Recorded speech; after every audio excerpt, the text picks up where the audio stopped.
Hey guys, welcome to the latest edition of the Muir Reflection. John from the John Muir Show here, and you might remember that last October, Hunter Biden announced that he would be resigning from the board of a Chinese private equity firm, that he would do so by the end of that month.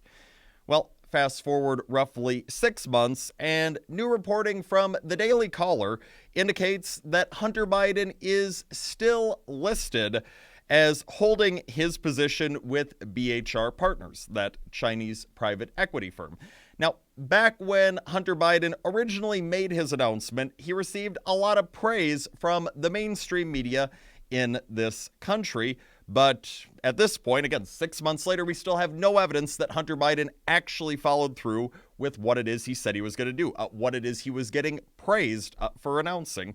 So obviously, this is of importance since Hunter Biden's father, Joe Biden, appears to be a given to be the Democrats' presidential nominee in this coming November's election.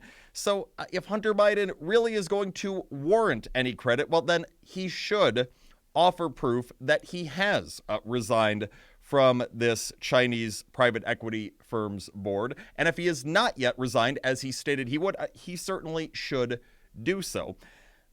Just look what happened back when Hunter's father, Joe, was the vice president of the United States under Barack Obama for 8 years.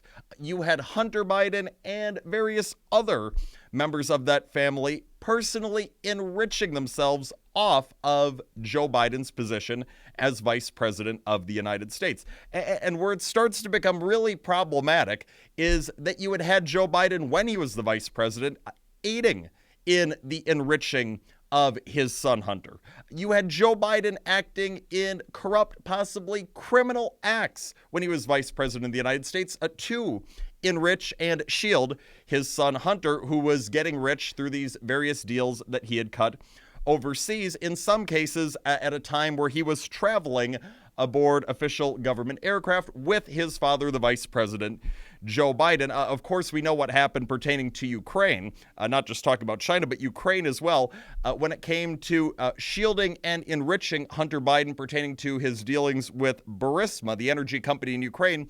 You had Joe Biden, when he was vice president, engaging in a self-serving quid pro quo, using your tax dollars not to better your country, the United States, but again, to shield and enrich his corrupt son. Biden has since admitted to having done so, engaging in that self-serving Ukrainian quid pro quo as vice president. And look, if all of that was taking place when Joe Biden was the vice president of the United States, imagine what things will be like if Joe Biden is one position up in the rankings, if he's actually the president of the United States. Based on what we've seen in the past from Biden's time in the White House as vice president, we have good reason to believe that there's a chance that Joe Biden, if elected president, he could be doing this again with his family, that he could be using that office like he used his previous office to shield and enrich his loved ones at you and your country's expense, something that certainly should not be tolerated. So when it comes to the dealings of the Bidens, where there is proven corruption at the least, questions still most certainly